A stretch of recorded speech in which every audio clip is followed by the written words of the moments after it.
If I hold it right at the end, no, because there's actually nothing to create the sound. I'm creating the vibration down here, and this part's vibrating up here. So I'm basically energizing this half by vibrating this half. So you might think of this as like I'm adding a point of energy or an antinode, and the sound is actually coming from up here. Right up here, right up the end. Yeah, I will try, yeah. So the more you do it, the louder it gets? Yeah, the more energy I give it, it should get louder. The frequency should remain the same, but it should get louder. That's called a reverberation, where actually it vibrates too much. So I'll hold it at 15. So it's 60 across. It's 60 long. I was holding it at 30. I'll try holding it at 15 and see what I come up with. Do you think the pitch would be higher or lower? Higher because the end is higher. Good job. Yeah, exactly. So the natural frequency is going to have to be higher because the wavelength is going to be smaller. And remember, the speed is going to be constant. The speed through aluminum is constant. So V equals lambda F. If my wavelength is smaller, my frequency has to be higher.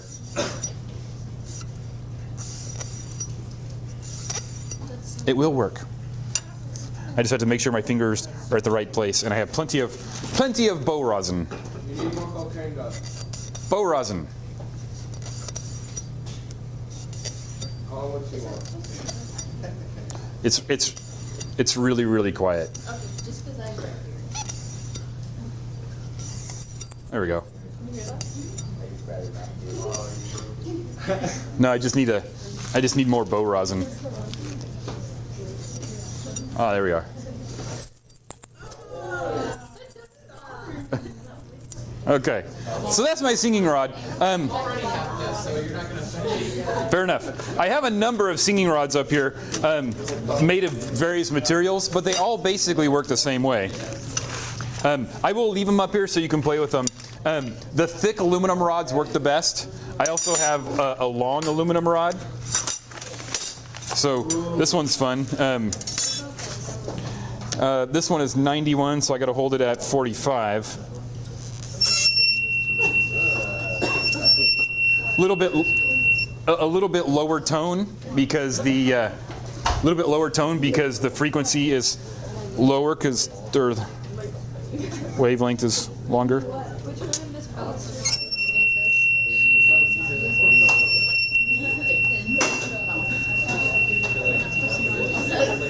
Who knew you could find such cool things at Home Depot? Yeah. What unit is the thing where we learn about the pop? Like the little, where you flip it upside down and it goes high, or it goes higher when you put it on the cone? When are we going to learn about that? We already did. Yeah, we already had that unit. But you never explained why that is. Okay. Do we have one handy? Well, let's just take an aside because this actually might show up.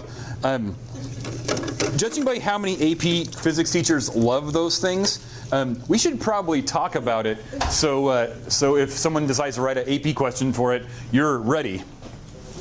So what Jimmy was saying is, when are we going to learn about why the popper goes further when you put it on a cone than when you put it on a desk? Let me see if I have one of those poppers first, so see if we can demonstrate that.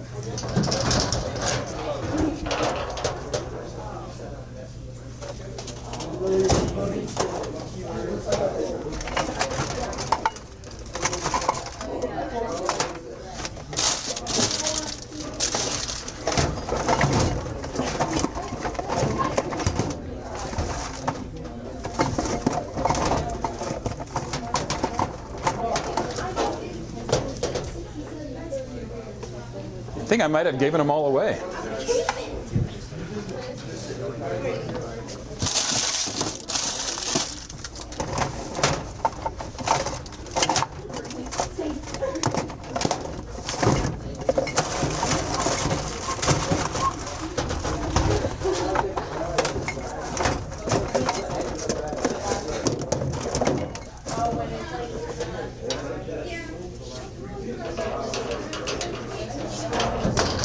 Okay, guys, I think I gave them all away to the chemistry kids.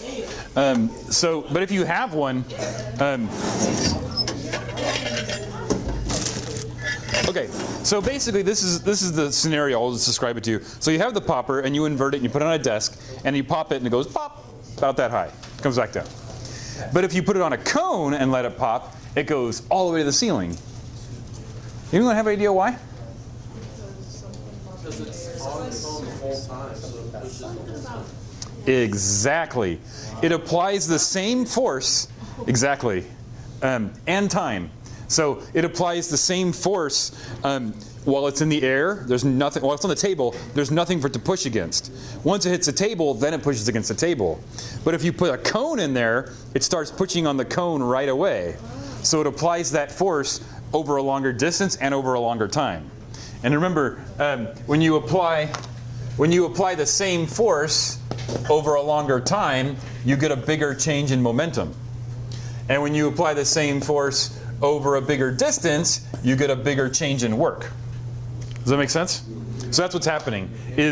While it jumps off the cone, it's pushing on the cone the entire time, or for more time, and therefore it gets more energy and more momentum. Question? So then shouldn't tall people be able to jump higher than short people?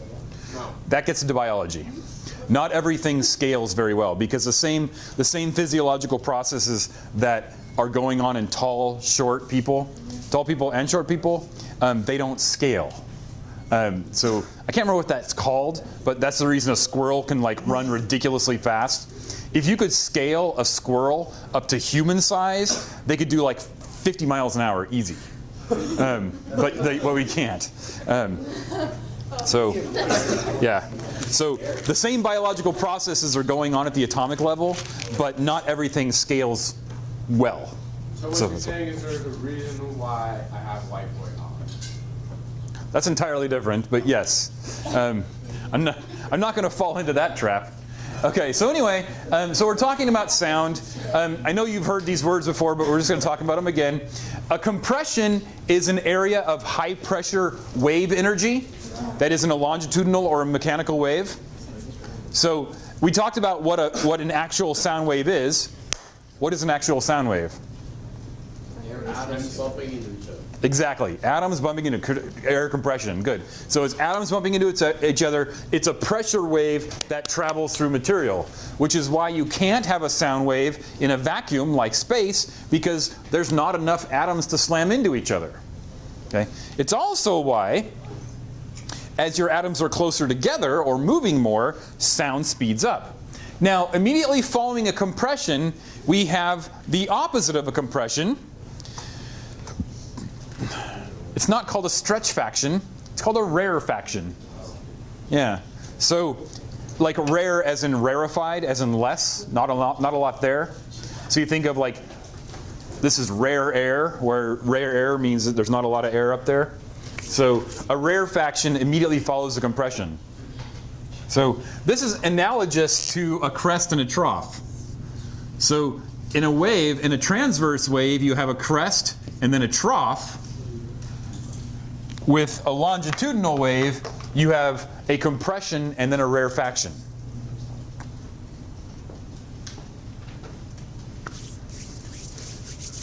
And of course, my tuning forks are great examples of producing compressions and rarefactions. It is. It's just you can't hear it very well. These are tuning forks with what's called resonance boxes on them. So, well, you probably can't see it. I can see it pretty well. The tines of the tuning forks are vibrating back and forth so fast that they're blurry. And what they're doing is, as they're moving away, they're pushing the air. As they're coming back, they're stretching the air, creating a rarefaction. Okay, questions so far? Okay, once again, medium's density affects sound speed. Low density materials have particles that are far away. So when one wave strikes a bunch of molecules, those molecules have to move through the material. The closer the molecules are together, the faster the wave will travel through those materials. Also, the hotter the materials are, basically the faster the atoms are, the faster the wave will travel through the material. So, speed of sound in air, room temperature air, is 340 meters per second, 700 miles per hour. Helium, if you remember your Graham's law from chemistry, helium travels a lot faster than oxygen and nitrogen, which is what air is made out of. So helium, the molecules, even though it's a lot less dense, the molecules are faster. So helium travels about 3 times, or sound travels about 3 times faster in helium, which is why you talk funny when you inhale helium. What's the opposite of helium? Oh, the sulfur hexafluoride or xenon hexafluoride? I think it's sulfur hexafluoride. Makes your voice all deep. Yeah. And if you don't flip yourself upside down to let it out of your lungs, you'll pass out. Mm-hmm. If you deprive yourself of oxygen for more than 20 or 30 seconds, you could do some brain damage. So basically what happens is you pass out to allow your brain to kind of recoup its facilities. So you're like, whatever you're doing, stop doing it. I need to breathe. So you pass out. Yeah. So why is helium bad for you to breathe? Because it's not. Like well, actually, can somebody else answer that? Why is helium bad for you to breathe in? Not air. It's not air, so It is air. it's not air. Air is a mixture of nitrogen and oxygen.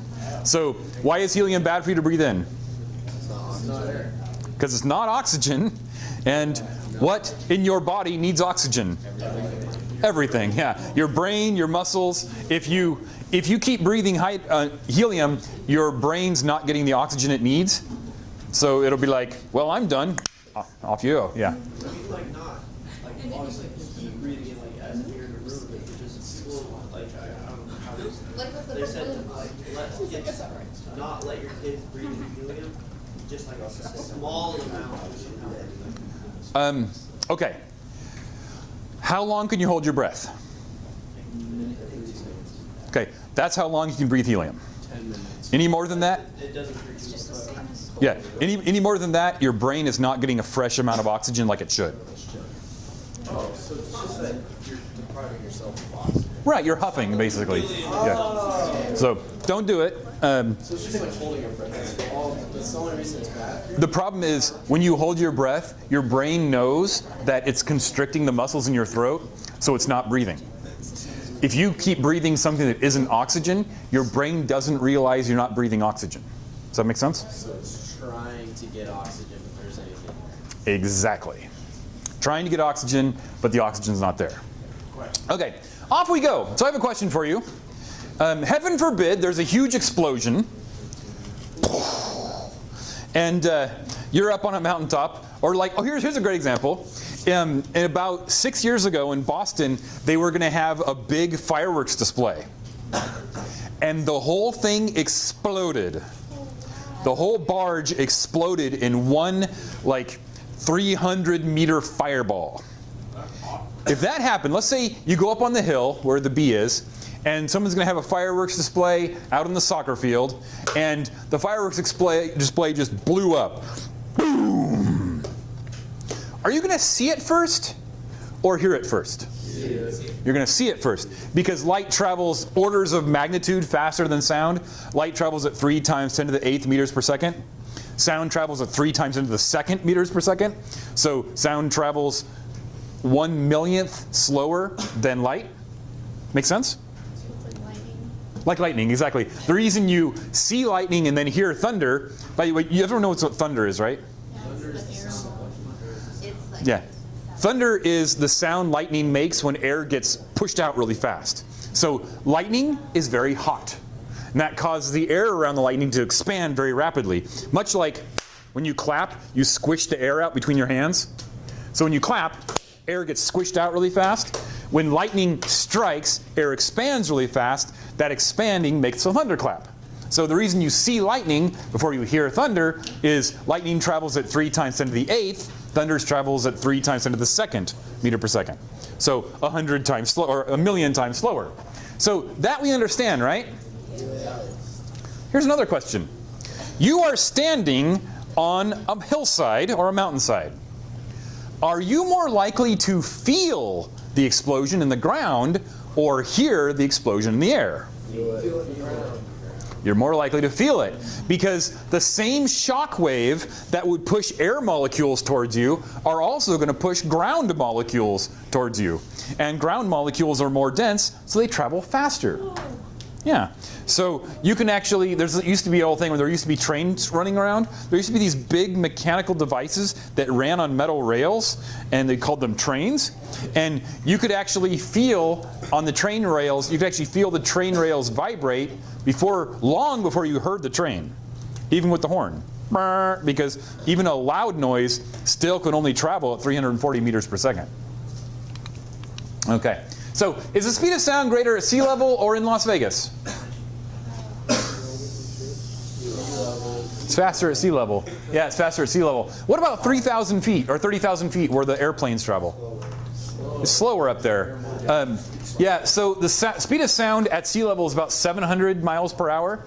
The speed of sound up at where the jetliners fly is only about 600 miles per hour.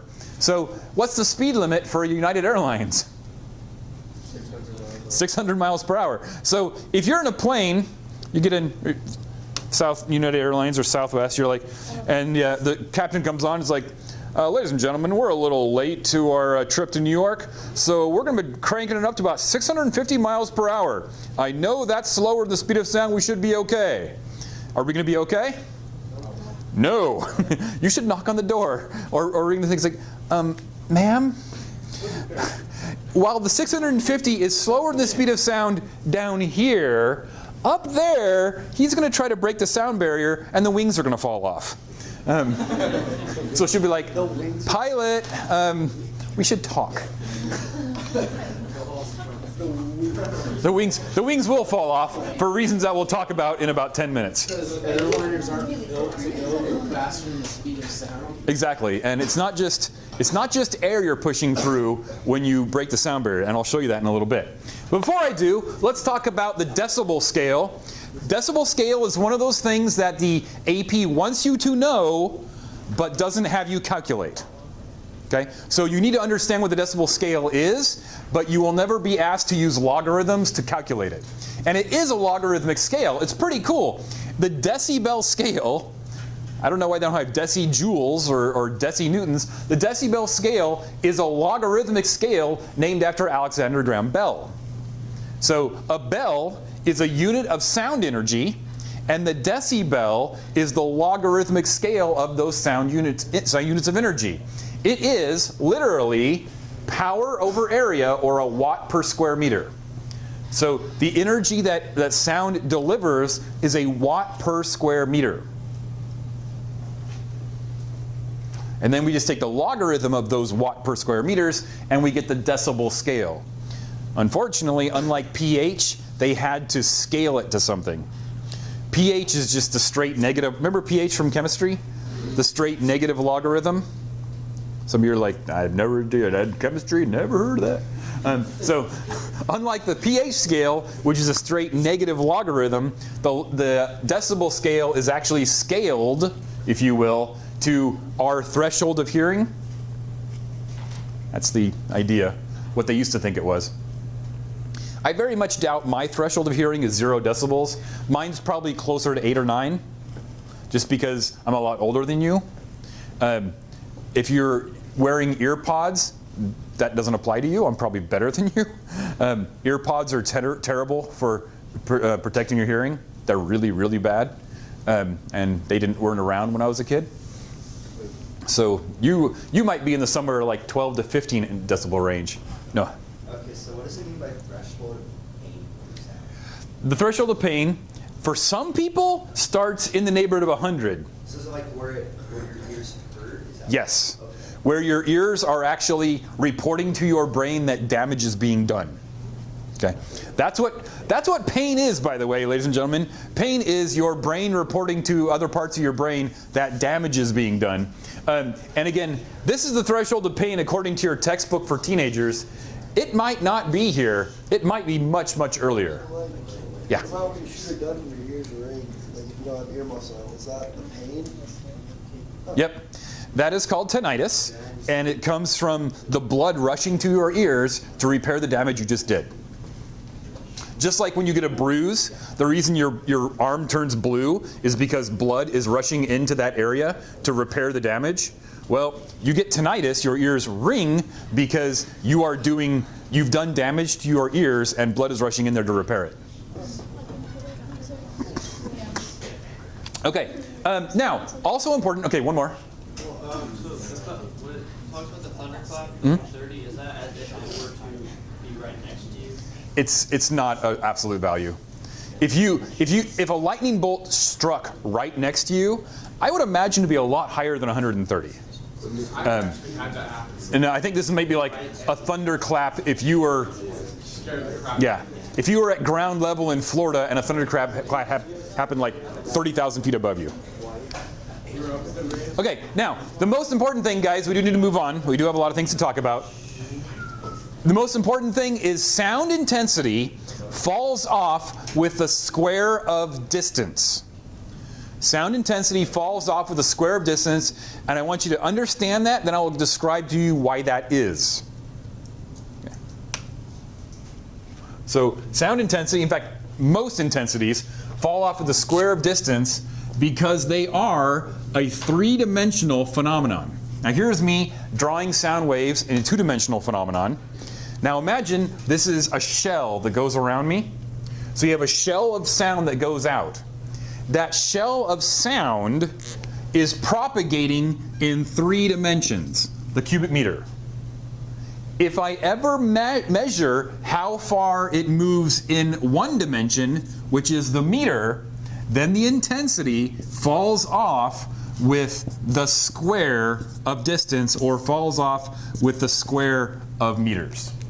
Okay? If you have a 3-dimensional phenomenon, like a sound wave that propagates in 3 dimensions, and you measure how it falls off with 1 dimension, then it will fall off with the square. In other words, with the other dimensions. So all the sound energy that's coming from my head is conserved. Okay? In every dimension, the sound is conserved.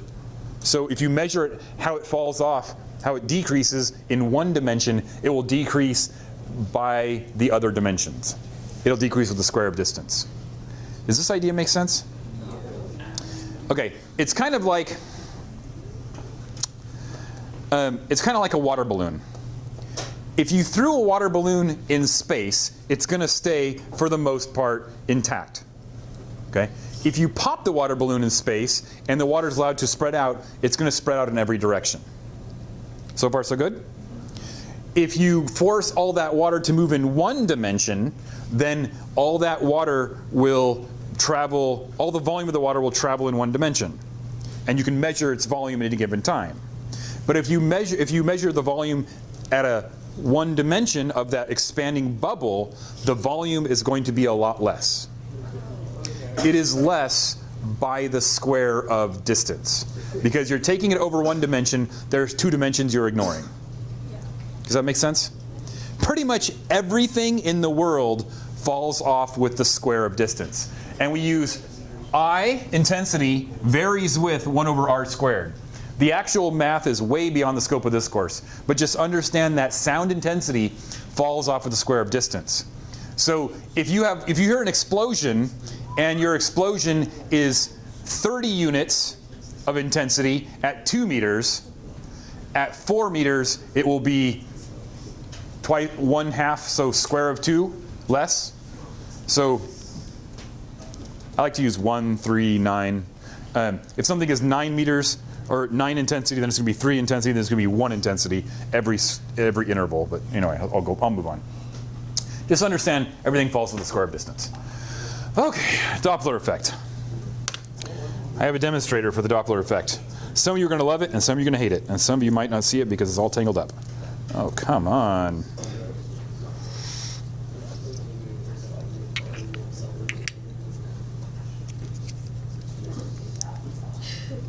We still working? We're working. Okay, here we go. It works! It's true, we do have a lot of noise-making things.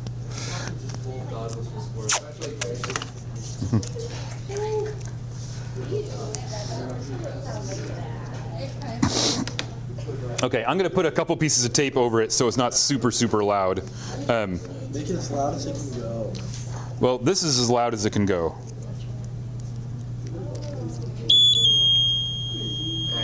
Kind of annoying. That, and I don't want it to fly off and hit you. Wait, that'd be kind of cool. He's like, wait, it can fly off and kill us? I'm afraid so. So I'm basically taping this. This is a buzzer. And what I'm going to do to this buzzer in a second may make some of you kind of uncomfortable. So if that's the case, you're welcome to go and run and hide. It's going to be flying at you, exactly. Well, hopefully it won't be flying at you. Hopefully it will be flying near you. The cord's a little tangled up, so we'll see if this works.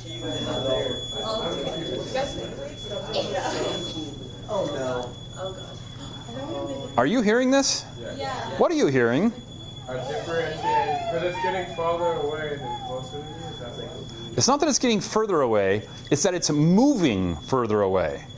As the tone moves towards you, the waves get squished.